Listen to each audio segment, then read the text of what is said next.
जो अपने आराध्य देव के चरणारविंद में प्रेम चाहता है, वो प्रेम को छोड़कर ना तो सदगति, ना सन्मति, ना लौकिक या दैवी कोई संपत्ति, ना रिद्धि सिद्धि और न मान बढ़ाई, बस यही चाहता है कि हे आराध्य देव, आपके श्री चरणारविंद में बिना किसी कारण, बिना किसी हेतु के अबाध प्रेम हो, प्रति क्षण प्रेम बढ़ता रहे। अर्थ न धर्म न काम रुचि गति न चहो निर्वाण, जन्म जन्म रति राम पद यह वरदान नान। आह, कहीं भी देखो प्रेमी महाभागवत जन क्या याचना करते हैं प्रभु से, आपके चरणों में, सिर्फ आपके चरणों में निष्काम भाव से हमारी रति बढ़ती रहे।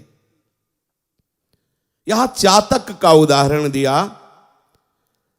चातक बहुत प्यार करता है मेघ से, पर मेघ जो वो तनिक भी दयालुता नहीं दिखा रहा, बड़ी कठोर गर्जना कर रहा है, ओले बरसा रहा है और वो पी पी पुकार रहा है। देखो चातक में बहुत बड़ी निष्ठा का दर्शन कराया गया है। केवल जीवन धारण करना है तो मेघ से बरसे हुए स्वाति नक्षत्र के जल से, इतना ही केवल चातक का उदाहरण नहीं है, उसके साथ उसका प्रीतम कितना प्रतिकूल व्यवहार कर रहा है। बड़ा महिमामय है कि बोले जो घन बरसे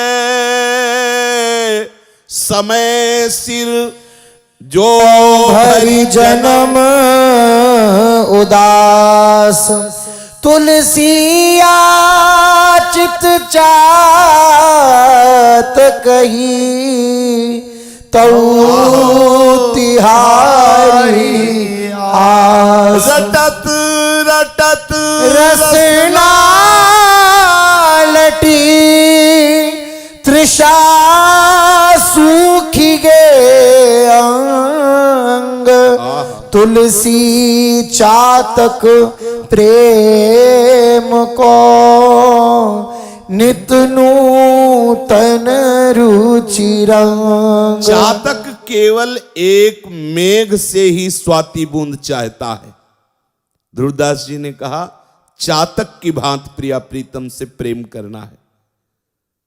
गोस्वामी जी अद्भुत प्रेमी हैं। राम प्रेम का मूर्तिमान स्वरूप श्री गोस्वामी तुलसीदास जी हैं। अद्भुत और अद्वितीय, भूतो न भविष्यति, ऐसा महापुरुष नहीं हो सकता। दैन्यता की मूर्ति, ज्ञान के समुद्र और अनुराग का मूर्तिमान स्वरूप गोस्वामी जी। सब कुछ है, सब कुछ। कोई पक्ष ऐसा नहीं जो गोस्वामी तुलसीदास जी की वाणी में अछूता रह गया। कोई पक्ष, व्यवहार से लेकर परमार्थ की सर्वोपरि ऊंचाई और पंचम पुरुषार्थ प्रेम तक, कहीं भी कोई भी प्रेम चर्चा होगी, महाराज की वाणी आ ही जाएगी। एक भरोसो, एक बल, एक आस विश्वास, एक राम घनश्याम हित चातक तुलसीदास। बड़ा अद्भुत प्रेम, श्री राम प्रेम की मूर्तिमान ये सूरत है श्री गोस्वामी तुलसीदास जी की। एक एक वृत्ति रामाकार, एक नाम में ऐसा प्रेम। कह रहे हैं भगवान शंकर साक्षी है, मेरी जवान गल जाए अगर तनिक भी मिथ्या हो, रा और माँ ये दो अक्षर मेरे माई बाप है, इसी से मैं जीता रहता हूं। बलिहारी चातक केवल एक मेघ से स्वाति बूंद चाहता है। कैसा बने तो रघुवर ते बने, बिगड़े तो भरपूर, तुलसी और अंते बने ता बनवे पे धू। गजब का महाराज की वाणी कभी नहीं छोड़ पाए। पूरा जीवन हो गया, बचपन से लेकर अभी तक जीवन हो गया। स्टेशन बदलते रहे हाँ, ब्रह्मचर्य वाला प्रस्थ संन्यास वैष्णव, लेकिन महाराज अपना स्थान वैसे ही बनाए हुए हैं और उन्हीं की कृपा से बना ही रहेगा। कभी लगा ही नहीं कि ये हमारे नहीं है, कभी नहीं लगा। बचपन से लेकर अभी तक कभी ऐसा नहीं लगा कि ये हमारी वाणी नहीं है या ये हमारे घर के नहीं है। आह, बड़ा अद्भुत प्रेम, बड़े सूक्ष्म सूक्ष्म जो शास्त्रों में रहस्यमय सारे से कह दिए गए, वो गोस्वामी जी ने सरल भाषा, बिगड़ी जन्म अनेक की अब ही सुधरे आज, बस हो ही राम को, हो ही राम को। तू इतना कर, जब तू राम का हो जाएगा ना तो नाम जप शुरू हो जाएगा, क्योंकि जिसका हम हो जाते उसका चिंतन होता है। और जब नाम जप होगा तो विकार अपने आप नष्ट हो जाएंगे। तो चिंता मत कर, अनेकों जन्मों की बिगड़ी अभी बन जाएगी। प्रभु के चरणारविंद के इस प्रेम मार्ग में चातक के प्रेम की बात जगह जगह महापुरुषों ने कही है। बहुत ध्यान से श्रवण करना है। हम अनुकूलता की उपासना करते हैं, चातक के प्रेम की नहीं। अगर गुरुदेव को प्रणाम किया, 2-3 दिन उन्होंने हमारी तरफ नहीं हेरा तो प्रतिकूल चिंतन शुरू हो जाता है। वो प्रणाम करता है तो माला पहनाते हो, हम प्रणाम करते तो देखते ही नहीं। कई तरह की बातें प्रकट हो जाएंगी। हाँ, जो घन बरसे समय सिर, जो भरी जन्म उदास, तुलसी याचित चातकई तऊ तिहारी आस। आहा, कैसा निर्मल प्रेम का वर्णन है। चातक के टेक का वर्णन करते हुए गोस्वामी जी कहते हैं, चाहे तुम ठीक समय पर बरसो, चाहे जीवन भर न बरसो, चाहे ठीक समय पे बरसो या जीवन भर न बरसो, ये चातक सिर्फ अय प्रीतम मेघ, तेरा ही आसरा, तेरा ही सहारा और तेरे लिए ही जीवन अर्पित किए हुए है। एकमात्र आपसे आशा है, बरसो या न बरसो। पी पी पुकारते हुआ जबान सूख गई, रटत रटत रसना लटी, त्रषा सूख गए अंग। बलिहारी चरम सीमा का प्रेम। तुलसी चातक प्रेम को नित नूतन रुचि रंग। बड़ा कठिन है, बड़ा कठिन विषय है। हा प्रीतम, हा प्रीतम, पिय पिय पिय, ऐसा रटता रटता जबान सूख गई, क्योंकि बूंद पानी नहीं गिरा, अन्य पानी पी नहीं सकता। प्यास के मारे सारे अंग ताप युक्त हो गए, सूख गए। पर चातक के हृदय में अपने प्रीतम मेघ के प्रति दोष दृष्टि नहीं हुई। उसका प्रेम रंग नित्य नूतन बढ़ता गया। ये नहीं है कि अब चलो यमुना जल आचमन कर लेते हैं, गंगा जल आचमन कर लेते हैं, बहुत हो गया, पी पी रटते हुए बहुत दिन हम इनको माना कि हमारे प्राण धन जीवन सर्वस्व हैं, लेकिन ये तो कभी नेत्र ही हमारी तरफ नहीं दिए, कभी प्यार से हमसे बातें नहीं किए। यही अकेले थोड़ी दुनिया में, चलो और देखते हैं ना। प्रेम, प्रेम में दोष दर्शन नहीं हुआ मेघ के प्रति, नित नूतन प्रेम रंग बढ़ता गया। बरसी परुष पाहन पयद, पंख करो टुक टूक, तुलसी परी न चाहिए, चतुर चात कही चूक।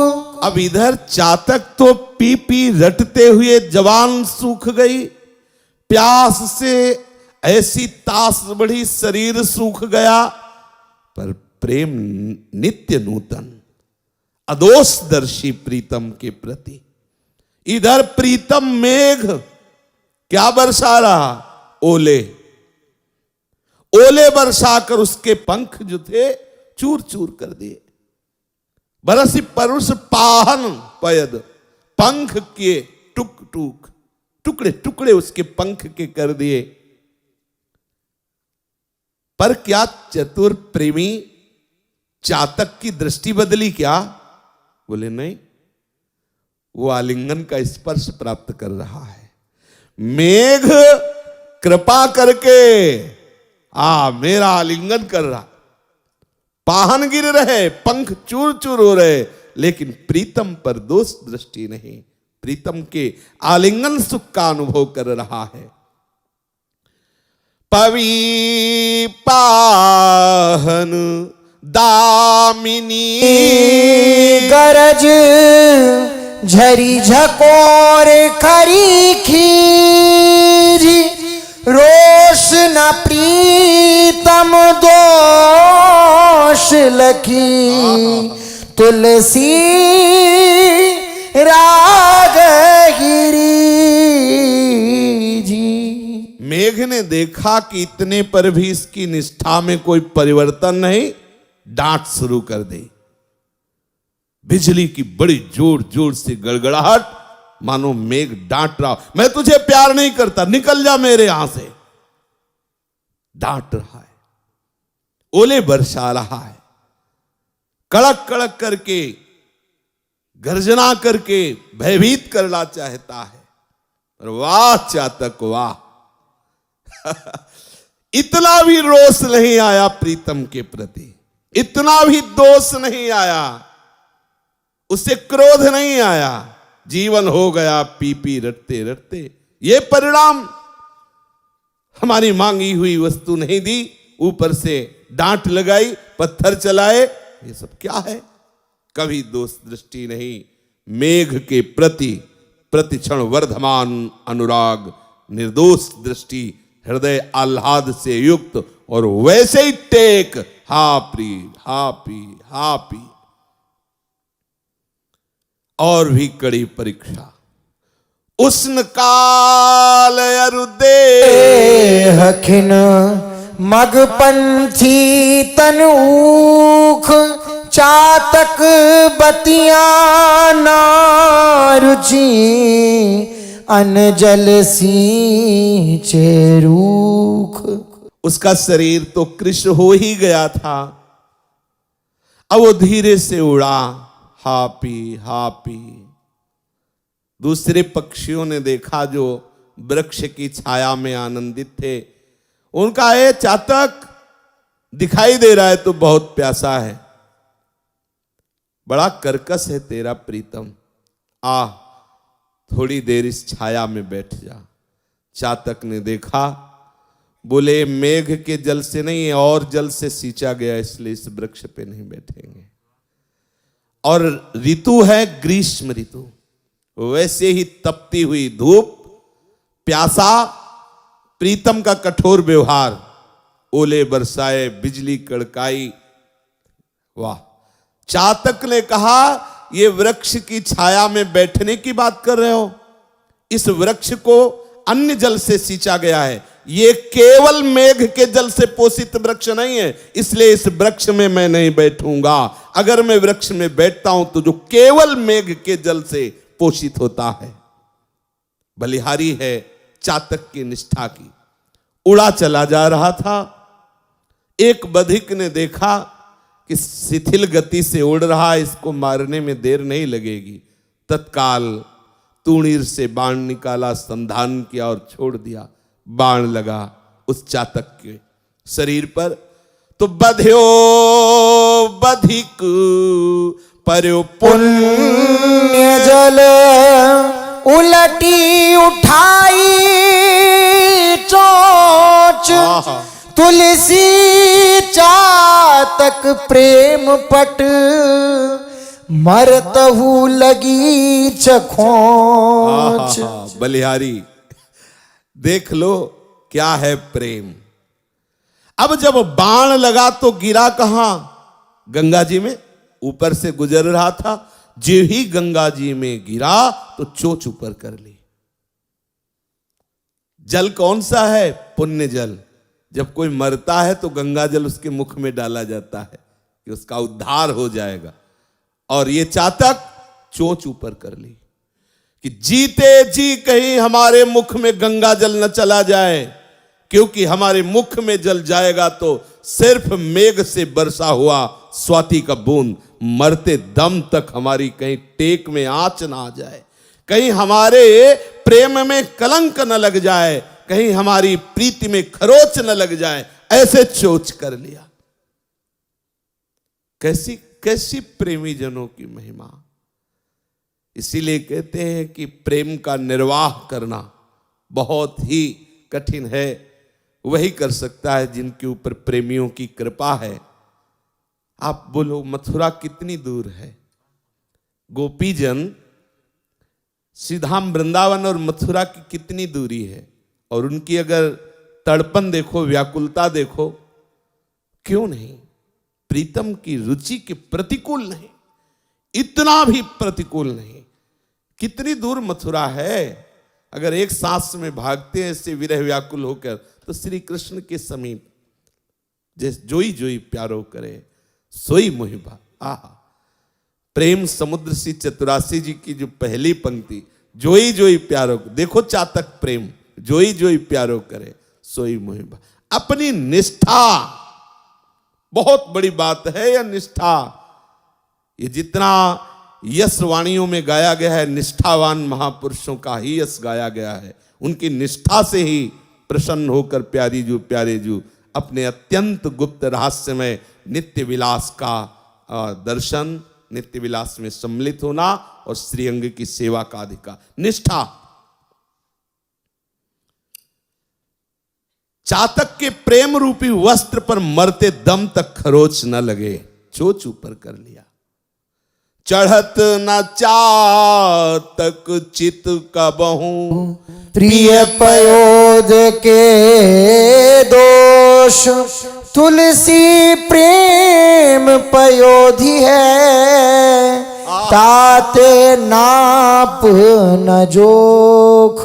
चातक प्रेमी है, अपने प्रीतम मेघ के प्रति कभी भी उसके हृदय में दोष दृष्टि नहीं हुई। क्यों? क्योंकि प्रेम पयोधि है। पयोध माने समुद्र, समुद्र अगाध है। प्रेमी के हृदय में प्रीतम के प्रति अगाध प्रेम है, था ही नहीं है। कर ले कितनी प्रतिकूलता, जितनी प्रतिकूलता करता है उतना ही प्रेम में उफान आती चली जाती है। लेकिन अगर थोड़ी भी स्वार्थ बुद्धि है, थोड़ा भी समर्पण में कमी है, तो बदलने में देर नहीं लगेगी। कब तक झेले हम कटु व्यवहार? हम पी पी कह रहे और ऊपर से पत्थर चला रहे, बिजली कड़क रही है। ऐसा कैसे हो सकता है? थोड़ी तो दया। अरे 100 बार हम हेरे तो एक बार तो आप हेर दो, 100 बार हम पुकारे तो एक बार तो पुकार के कहो, 100 बार हम आपके आलिंगन की आकांक्षा कर, एक बार तो आप ऐसा करो। लेकिन सच्चा प्रेमी वही कि जीवन भर मत बरसो, प्यासा मर जाऊंगा पर गंगा में भी चोच नहीं डालूंगा। बलिहारी चातक की भांति जो अपने प्रीतम में कभी भी किंचन मात्र भी दोष दर्शन नहीं करता। श्री हित ध्रुवदास जी कह रहे, ज्यों चातक स्वाति बिना परसत नहीं, जल और दृढ़तायो मन चाहिए, फिरे न बहुत ठोर। जैसे चातक मेघ के द्वारा बरसे हुए स्वाति नक्षत्र पर बस उसी के जल को पीता है, ठीक ऐसे ही उपासक को चाहिए वृंदावन बिहारी बिहारिणी जी के चरणों में ऐसा प्रेम करे। कभी कभी बड़ी विपरीत परिस्थितियां उपासक के जीवन में आ जाती हैं, सबके जीवन में आती हैं। खुद अनुभव होता है, भजन में मन नहीं लग रहा, विकार अपने आप हमें आकर्षित कर रहे, न मन साथ दे रहा है न तन साथ दे रहा है। बाहर हम जिसको मित्र बनाना चाहते हैं कि कम से कम वही हमें सपोर्ट कर दे, वो हमें और गिराने की बात कर रहा है। क्या करें? बिल्कुल असहाय असमर्थ ऐसी स्थिति आती, पक्का आती, हजारों बार जीवन में आती। ये हम अपने जीवन की बात कह रहे हैं। हजारों बार एकदम अंधेरा, कोई पकड़ नहीं आ रही, अंदर से अंधकार छाया हुआ है। बाहर से कोई समझाने वाला नहीं, विकार का भयंकर उन्माद। तब अब कहां जाऊं, किसके पास जाऊं, कोई सूत्र नहीं, कोई भजन में रुचि नहीं, एकदम एकदम ऐसी परिस्थितियां, या बाहर से एकदम प्रतिकूलता। देखो, बाहर की प्रतिकूलता झेलने की सामर्थ्य भगवत चिंतन में है। अंदर से चिंतन सरस चल रहा है तो बाहर से हम प्रतिकूलता सह जाएंगे। पर ऐसी स्थिति जब अंदर अंधकार छा गया, अंदर अंधकार मतलब ऐसा लग ही नहीं रहा कि हम भजन करते हैं, कोई नाम में रुचि नहीं, कोई शास्त्र में रुचि नहीं। वो कुछ क्षण के लिए ऐसी बात आई न, शास्त्र में रुचि कोई, मतलब एक पता नहीं कैसी अंधकार में स्थिति, और बाहर सब प्रतिकूलता, विषयाकर्षण। अब उस समय केवल आश्रय काम करता है, केवल आश्रय। हो सकता है पुकार भी ना हो तो केवल आश्रय, जो आप अंदर से आश्रय लिए हो वो मूर्छा में भी रहता है, मूर्छित अवस्था में भी रहता है, मृत्यु समय भी वो रहता है। इसीलिए आश्रित का निश्चित भगवत प्राप्ति होती है, निश्चित कल्याण होता है, आश्रित का कभी पतन नहीं होता। इसीलिए बार बार सत्संग में रोज कहते हैं कि गोरे चरणारविंद का दृढ़ता पूर्वक आश्रय। जैसे हमारी मृत्यु का समय है, मन बुद्धि चित्त सब मूर्छावस्था को प्राप्त हो गए, कौन भजन कर रहा है? आश्रय उपस्थित है। जीवन भर जिनका आश्रय लिया, उस समय वो भजन के कारण नहीं, आश्रय के कारण हृदय में उपस्थित हो जाते हैं और उसको परम गति की प्राप्ति। आश्रय बहुत बड़ा तत्व है, बहुत बड़ी बात है। भजन और ये सब पीछे पहला आश्रय, बिगड़ी जन्म अनेक की वही सुधरे आज, होई राम को, पहले बात आश्रय, और फिर आगे की सब बात, पहला आश्रय। उस समय आश्रय काम करता है, हमने देखा है, कई बार देखा है। एक बार हितधाम में श्री जी की सेवा में थे, तो ऐसी प्रतिकूलता आती, कैसे बताएं, बड़ी विचित्र प्रतिकूलता आती है। हम जिनके सहारे, उन्हीं से प्रतिकूलता, जैसे मेघ की बात आई ना, उन्हीं से, ऐसा नहीं, हटो चलो, अब इधर हटो, अभी इधर हट गया, इधर भी हटा। अब वो जो सरस चिंतन हो, अब कैसे जिए? श्री जी के पात्र मार्जन किए थे श्रृंगार करने के लिए, स्नान कराने के लिए, बस श्री जी की तरफ, यही श्री जी इनकी तरफ देखा, बड़ी गुस्सा आई, रोज इत्र लगाओ, रोज भोग लगाओ, या दुर्दशा हो ही जा रही, और आप ना उधर से ना, अरे कम से कम इतना तो चाहते हैं ना कि जिनके हम सहारे हैं वो मुस्कुरा दे, इतना भी नहीं चाहना। अगर इतना चाहोगे तो गड़बड़ हो जाएगा। बड़ा विचित्र खेल है। देखो, मन में इतना है, जैसे कोई दौड़ रहा है, चढ़ाई चढ़ रहा है, तो उसको एक लगता है इतना तो कोई कह दे शाबाश, तब तसल्ली होती है, हाँ। और वो इतना दौड़ रहा है, इतना परेशान हो रहा है, ऊपर से उसे और डांट के कर दो सारे कायर, तो उसको कैसा लगेगा? लेकिन इस मार्ग में ऐसा ही दवाई होती है। अगर कहीं बड़ाई हो जाए तो समझ लेना कोई अपराध बन गया, पक्का समझ लेना। अगर गुरुजन, वैष्णवजन, संतजन तुम्हारी बड़ाई सभा में तुम्हारा सम्मान, तो अंदर से महसूस करो कोई अपराध बन गया, प्रभु किसी अहम वृत्ति का मुझे दंड दे रहे हैं, पक्का समझना। उस समय हर्षित मत होना कि बहुत बड़ा लाभ मिल गया, गुरुजी देखो सम्मान करवा, नहीं। गुरुजन जब प्यार करते हैं तो अहम का नाश करके पूर्ण दैन्यता प्रदान करते हैं। अंधकार छा गया, सेवा को रोक दिया, लेट गए, न भिक्षा मांगेंगे न किसी से बात करेंगे सब। अब उस सेवा प्रवृत्ति फिर उठे, गुस्सा होते हुए श्री जी से। अब जल ऐसे तांबे के पात्र में रख के ऐसे श्री जी को स्नान, फिर गुस्सा आई, पूरा जल श्री जी के ऊपर, जैसे होली में नहीं ऐसे सब डाल दिया, नहा धो लो। उस समय तो मतलब बिल्कुल तन्मयता है, क्योंकि उनके सिवा हमारा कोई है नहीं। पूरा कब तक इधर जिधर देखो उधर, जब जैसा मर्जी आया वैसा ऊपर जल डाल, नहीं करेंगे सेवा, न भोजन करेंगे न सेवा करेंगे। फिर लेट गए, ये दोबारा लेटे, 5 मिनट हुए थे, भक्तमाली जी 2 संतों को लेके आ गए। श्री हरिवंश आवाज आई तो थोड़ा उठे, देखा 3 संत, उनके सहित। अब गुस्सा थोड़ी दिखानी पड़ेगी। और ऐसी चर्चा की कि रोते हुए सेवा शुरू हो गई। वो जो ही गए तो रोते हुए सेवा, एकदम आनंद, एकदम आनंद।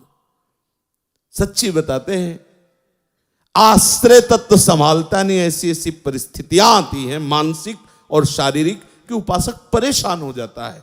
ये माया बहुत विचित्र है। तो ध्रुवदास जी कह रहे, बीच बीच दुख सुख देह के है आवत अन्यास, भजन पंत ते डिगहु जिन, मन में राखी होला। अन्यास शब्द है, कोई कारण नहीं है। समझ रहे ना कि आपने ऐसा किया होगा तो ऐसा हो। बहुत विचित्र दशा है। गुरुजनों की कृपा प्राप्त जो महापुरुष जन हैं, उन्हीं के संग से भले रंग चढ़े, बहुत कठिन चढ़ाई पड़ती है, क्योंकि जीव देहाभिमान से युक्त रहता है। एक दिन यहीं से लकड़ी ला करके गुरुदेव भगवान चूल्हे में रसोई अमनिया करते हैं। तो जैसे बना चीर कर कुल्हाड़ से पतली पतली चूल्हे के लायक करके, थोड़ी देर के बाद वो बाहर निकले और बहुत डांटे। चिट चिट करती है लकड़ी, पता नहीं कहां से ले आए। अब लकड़ी चिट चिट ना करे इसके लिए विचार किया, तो आगरे के कुछ भगत जन आते तो उनसे हम कहा लकड़ी चिट चिट करती है, तो बोले बम्बूल आदि की मिलती इसलिए करती। आप कहो तो एक आम का सूखा हुआ पेड़ है हमारे यहाँ, वो हम ले आवे। तो महाराज जी से पूछा, महाराज जी ऐसा ऐसा, बोले हाँ हाँ मंगा लो। और वो टाली में रख के आया। 1 महीना चीरने में लगे। 1-2 संतों काठिया बाबा को साथ लेके 1 महीना। अब वो कमरे में पूरा भर गया। अब जब लगाया तो चिट चिट तो किया नहीं। निकले बाहर और कहा अब हम जान गए, इतना भी वैराग्य नहीं है तुम में। ये संग्रह है, लकड़ी टाल लगा दिया, हमें बेचना है क्या? हमको मतलब 1 महिला तक कुछ नहीं बोले, जो चिर करके रख गई। निकलो बाहर यहां से। वही संग्रह प्रवृत्ति, वही संग्रह। हम कहा महाराज जी जिए तो जिए कैसे? अगर किलो 2 किलो 5 किलो लकड़ी ला के चीर के करो तो चिट चिट करती है।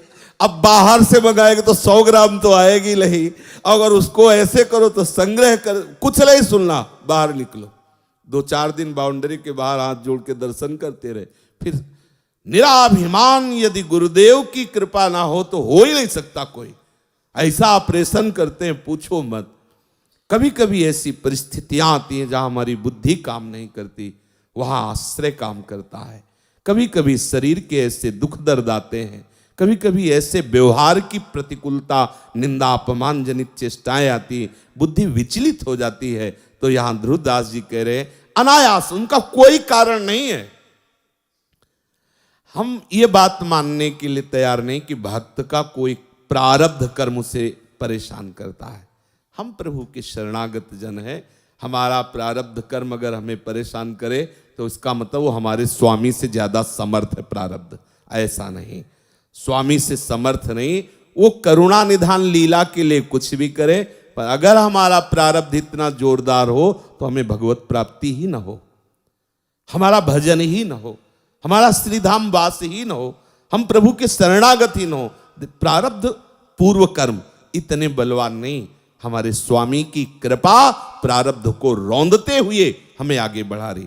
सूक्ष्मता से सोचो, हमारे प्रारब्ध में लिखा है कि हम बंबई में मरेंगे, तो आचार्य और रसिक महापुरुष कहते हैं आप नियम लो कि आप वृंदावन का खंडवास करोगे। खंड खंड होए जाए तन, अंग अंग सत टूक, वृंदावन नहीं छाड़िबो है बड़ी चूक। लिख देते कि भाई बास करो, पर प्रारब्ध अगर आपका बंबई में मरना है तो वहीं मरोगे जाके। ऐसा नहीं। यदि आप सहनशील होकर निष्ठावान हो, आपका प्रारब्ध नष्ट हो जाएगा, नवीन प्रारब्ध रचेगा। वृंदावन की रज में आपका शरीर पूर्ण होगा। नवीन प्रारब्ध की रचना भगवत शरणागत की होती है, विश्वास कर लेना। ये सब कर्म संस्कार, ये सब जितने विधि विधान हैं, ये साधारण जीवों पर लागू होते हैं, भगवत पार्षद पर नहीं। जो भगवत शरणागत है वो भगवत पार्षद है। तो अनायास क्यों आते हैं ये दुख सुख? प्रभु अपने जन को देह भाव से रहित करने के लिए, प्रभु अपने जन को पूर्ण शरणागत करने के लिए, असत को असत अनुभव कराने के लिए प्रभु ऐसी लीला करते हैं। प्रभु हमें स्वयं हिम्मत दे करके किसी को सामने खड़ा करेंगे, वो आंख से आंख मिलाकर हमें गालियां देगा, हमें मारेगा, पीटेगा, फिर वो अंदर कहेंगे कहो गुरु कैसे हो बोले हे भगवान इसने वैष्णव अपराध किया, इसका नाश हो जाए तो हंसते हैं, यार फेल हो गए तुम, अभी फेल हो गए। और जो आपने कहा जय हो प्रभु बड़ा मंगल विधान, तो मुस्कुरा देते आगे बढ़, आगे आ, हमारी नित्य लीला की तरफ आ। वो रोज कोई न कोई लीला करके अपने भक्त को अपने समीप घसीटते रहते हैं। इसलिए बिच बिच दुख सुख देह के हुए आवत अनायास। अनायास शब्द है, न प्रारब्ध है न कोई गलती है, अनायास ही। ऐसे ऐसे महापुरुष जो साक्षात भगवान के स्वरूप हो गए हैं, उनके शरीर में कई ऐसी भयानक पीड़ा जनित रोग देखे गए, उनके व्यवहार में कई ऐसे क्रूर कर्मी लगाए गए जो उनको दंड दें, उनकी निंदा करें, उनका विरोध करें। ये उनका कोई कर्म है ऐसा? अरे वो तो निरंतर प्रभु के अनुराग में डूबे हुए, फिर ऐसा अनायास ठाकुर ऐसी लीला करता है। जब हम सुनते हैं पढ़ते हैं कि अमुक भक्त को इतना बड़ा, कभी कभी गुस्सा लगती है कि तुम्हारी लीला समझ में नहीं आ रही। अपने गुरु की रक्षा के लिए, श्री रामानुजाचार्य जी की रक्षा के लिए, कि वो दुष्ट राजा है, दो गुरु भाई गए और वहां उनकी आंखें निकाल ली गई। बड़ा अंदर से विचलता हुई कि गुरु की रक्षा के लिए गए। वो जानते थे कि वो दुष्टता करेगा, इसलिए उनको गुरुदेव को रोक दिया और दो शिष्य गए। दोनों के, एक की तो रास्ते में ही मृत्यु हो गई और दूसरे तो फिर भगवत कृपा से। पर ये जब तब लगता है कि अब देखो ये है प्रगट का रूप, और आंतरिक रूप क्या है? तत्काल अपनी लीला में प्रवेश दिला दिया। तुम गुरु पे समर्पित हो, इसलिए अब तुम्हें इस पांच भौतिक शरीर में, इस मायाजनित संसार में नहीं रहना। आओ हमारी दिव्य लीला में आओ, नित्य लीला। तुम्हारी खत्म हो आंखें माया देखने वाली, आओ हमें हमारी प्रिया और हमारे नित्य परिकर में सम। ऐसा ही है, इसको आप ये मत समझना कि केवल हम लीपापोती के लिए, ऐसा ही है। भगवत शरणागत के जीवन में जो भी प्रतिकूलता आती है वो प्रभु मिलन का हेतु होती है। कैसी भी परिस्थिति हो अनायास आएगी, उसका कोई कारण नहीं, ना तो प्रारब्ध कारण है ना आपकी गलती कारण, अनायास आएगी। ध्रुवदास जी सिद्ध रसिक हैं, जो वृंदावन बिहारिणी बिहारी जी का नित्य सेवन कर रहे हैं, नित्य उनकी लीला में हैं। उनकी बात वेद वेदांतों के भी ऊपर है। सर्वोपरि प्रेम रस, जहां वेदान्नप संन्यस्त, वहां से अनुराग रस प्रकट हुआ है। इन महापुरुषों की बात पर विश्वास करो, कोई कारण नहीं, अनायास आपके जीवन और प्रत्येक साधक के जीवन में आती है, यदि साधना हो रही है तो। नहीं तो फिर वो तो प्रारब्ध कर्म के अनुसार चलता है, सुख दुख के थपेड़ों में चलता है। लेकिन उपासक की बात कह रहे हैं तो भजन पंथ ते डिगहु जिन मन में राख उल्लास। उल्लास रखो, ये अंधेरा समय आया है, लेकिन आगे बहुत अच्छा आने वाला है, बहुत आनंद आएगा। निरंतर भजन में डूबे रहोगे, बस अपने मार्ग से मत हटना। विश्वास कर लीजिए, बहुत विचित्र विचित्र माया के पासे आते हैं वो, तो जब होश उड़ जाते हैं देख के कि ऐसे साधक को घसीटा जाता है, ऐसे फिसलाया जाता है साधक को। बहुत सावधानी पूर्वक अपने मार्ग में डटे रहना। पहले इस दोहा के पहले चातक वाला उदाहरण इसीलिए दिया है कि आप चातक की टेक रखना, कैसी भी परिस्थिति आवे अपने आचार्य गुरु के चरणों का आश्रय मत छोड़ना, उपासना पद्धति से उपासना में लगे रहना।